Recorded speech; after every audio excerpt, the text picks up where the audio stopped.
നമസ്കാരം. കശ്മീരിലെ പെഹൽഗാമിൽ നിന്ന് ഞെട്ടിപ്പിക്കുന്ന വാർത്തയാണ് ഇപ്പോൾ പുറത്തു വരുന്നത്.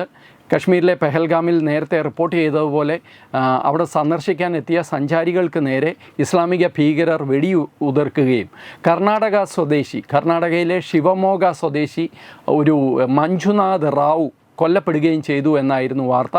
8 പേർക്ക് പരിക്കേറ്റു എന്നും നേരത്തെ വാർത്തയുണ്ടായിരുന്നു. എന്നാൽ ഇപ്പോൾ പുറത്തു വരുന്ന ഞെട്ടിപ്പിക്കുന്ന വാർത്തയനുസരിച്ച് അവിടെ നടന്നത് കൂട്ടക്കുരുതിയാണ്. അവിടെ 24 ടൂറിസ്റ്റുകൾ കൊല്ലപ്പെട്ടു എന്നാണ് ഇപ്പോൾ പുറത്തു വരുന്ന വാർത്ത. എന്തായാലും 20-ൽ കൂടുതൽ ആൾക്കാരുണ്ട് എന്നുള്ള കാര്യത്തിൽ യാതൊരു സംശയവുമില്ല.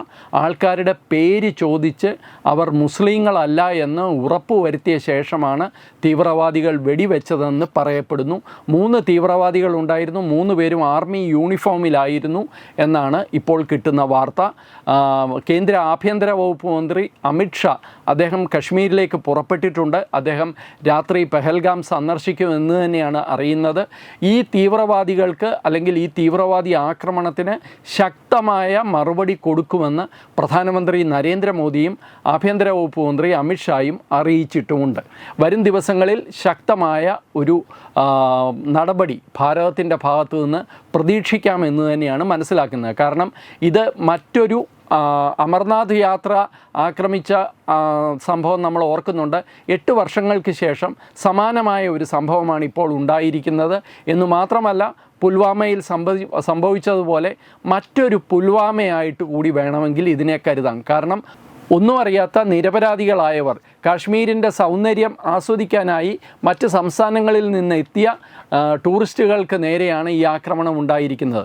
ഇപ്പോൾ ഈ നേരത്തെ കൊല്ലപ്പെട്ടു എന്ന ആദ്യം പേര് പുറത്തു വന്ന മഞ്ജുനാഥ്, അദ്ദേഹത്തിൻ്റെ വിവാഹം കഴിഞ്ഞ ശേഷം അവരുടെ ആദ്യ യാത്രയായിരുന്നു. ഭാര്യയുടെ മുമ്പിൽ വെച്ചാണ് അദ്ദേഹത്തെ പോയിൻ്റ് ബ്ലാങ്കിൽ പേര് ചോദിച്ച ശേഷം വെടിവെച്ചു വന്നത്.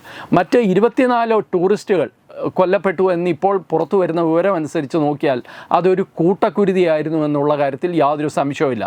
എന്ന് മാത്രമല്ല, ഇതിൽ നിന്ന് മനസ്സിലാക്കാവുന്ന ഒരു കാര്യമുണ്ട്.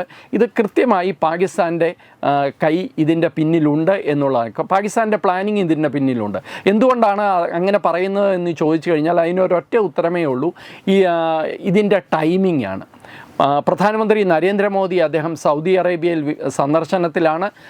JD വാൻസ് എന്ന അമേരിക്കയുടെ വൈസ് പ്രസിഡൻറ്റ് കഴിഞ്ഞ ദിവസമാണ് ഭാരതത്തിലെത്തിയത്. ഈ 2 കാര്യങ്ങളും നടക്കുന്നതിനൊപ്പം തന്നെ ചേർത്ത് വായിക്കേണ്ട മറ്റൊന്ന്, പാകിസ്ഥാൻ്റെ സൈനികാധിപനായ അസിം മുനീർ കഴിഞ്ഞ ദിവസം നടത്തിയ ഒരു പ്രസ്താവനയാണ്. പാകിസ്ഥാനിലെ ഇസ്ലാമാബാദിൽ പ്രവാസി സമൂഹത്തിനിടയിൽ അവർ നൽകിയ ഒരു സ്വീകരണത്തിൽ സംസാരിക്കുമ്പോൾ പാക് സൈനിക മേധാവി പറഞ്ഞത് ഭാരതത്തിനെതിരെ വലിയ തോതിൽ വെറുപ്പുളവാക്കുന്ന ഒരു പ്രസംഗമാണ് അദ്ദേഹം നടത്തിയത്. ഹിന്ദുക്കൾക്കെതിരെയായിരുന്നു യഥാർത്ഥത്തിൽ ടാർഗറ്റ് ചെയ്തായിരുന്നു ആ പ്രസംഗം. ഹിന്ദുക്കളും മുസ്ലിങ്ങളും 2 രാഷ്ട്രങ്ങളാണ്, 2ആയിട്ട് ജീവിക്കേണ്ടവരാണ്, ഒരുമിച്ച് ഒരിക്കലും ജീവിക്കാൻ പറ്റില്ല എന്നൊക്കെ പറഞ്ഞ് അദ്ദേഹം കുറേ കാര്യങ്ങൾ പറഞ്ഞു. പക്ഷേ അതോടൊപ്പം അസീം മുനീർ എടുത്തു പറഞ്ഞ ഒരു കാര്യം കശ്മീരിനെ കുറിച്ചാണ്. കശ്മീർ ഞങ്ങൾ വിട്ടുകൊടുക്കുന്ന പ്രശ്നമില്ല എന്നാണ് അയാൾ എടുത്തു പറഞ്ഞത്. എന്ന് മാത്രമല്ല, കശ്മീർ ഞങ്ങളുടെ ജീവനാഡിയാണ് എന്ന് ആവർത്തിച്ചു പറയുകയും ചെയ്തു അസീം മുനീർ. ഇത് കൃത്യമായി ഭീകരവാദികളെ സംബന്ധിച്ചിടത്തോളം, ഭീകരവാദികളെ പരിശീലിപ്പിക്കുന്ന ISIയെ സംബന്ധിച്ചിടത്തോളം ഇത് കൃത്യമായി അവർക്കുള്ള സൂചനയായിരുന്നു എന്ന് വേണം മനസ്സിലാക്കാൻ. അതുകൊണ്ടാണ് കൃത്യം 2 ദിവസങ്ങൾക്ക് ശേഷം ഇതുപോലെ ഒരു വലിയ ആക്രമണം അവിടെ നടന്നത്. ഈ ആക്രമണം നേരത്തെ പ്ലാൻ ചെയ്തതായിരുന്നിരിക്കണം. പക്ഷേ ആക്രമണത്തിൻ്റെ ടൈമിംഗ് തീരുമാനിച്ചത് അസീം മുനീറിൻ്റെ ഈ പ്രസ്താവന തന്നെ, അല്ലെങ്കിൽ ഈ പ്രസംഗം തന്നെയാണ്. കൃത്യമായ ടൈമിംഗ് ആണ്. അമേരിക്കൻ വൈസ് പ്രസിഡൻ്റ് എത്തുന്നു, ഭാരതത്തിൻ്റെ പ്രധാനമന്ത്രി സൗദി അറേബ്യയിലെത്തുന്നു. ഈ സമയത്ത് തന്നെ കൃത്യമായി ഇങ്ങനെ ഒരു ആക്രമണം നടത്തി അന്താരാഷ്ട്ര ശ്രദ്ധ പിടിച്ചു പറ്റാനാണ് ഭീകരവാദികൾ ശ്രമിച്ചത്. കശ്മീരിനെ സംബന്ധിച്ചിടത്തോളം ഇതൊരു വലിയ നഷ്ടമാണ്. കഴിഞ്ഞ 5 വർഷമായി കശ്മീരിൽ ടൂറിസം വലിയ തോതിൽ വികസിക്കുകയും മറ്റ് വ്യവസായ സംരംഭങ്ങളൊക്കെ അവിടെ വരികയും കല്ലെറിഞ്ഞും ഭീകരവാദം നടത്തിയും പാകിസ്ഥാന് സിന്ദാബാദും വിളിച്ച യുവാക്കൾ മറ്റ് ജോലികളിലേക്ക് വ്യാപൃതരാകുകയും അതുവഴി അവരുടെ ജീവിതം മെച്ചപ്പെടുകയും ഒക്കെ ചെയ്തു വരുന്ന കാഴ്ചകൾ നമ്മളെല്ലാവരും കണ്ടുകൊണ്ടിരിക്കുമ്പോഴാണ് അതിനെയൊക്കെ പിന്നോട്ട് വലിക്കുന്ന, ഒരുപക്ഷെ കാശ്മീരിനെ മറ്റൊരു ഇരുണ്ട യുഗത്തിലേക്ക് വീണ്ടും കൊണ്ടുപോകാനുള്ള ഒരു ശ്രമത്തിൻ്റെ ഭാഗമായി ഇത്തരമൊരു ഭീകരാക്രമണം അവിടെ സംഘടിപ്പിക്കപ്പെട്ടത്.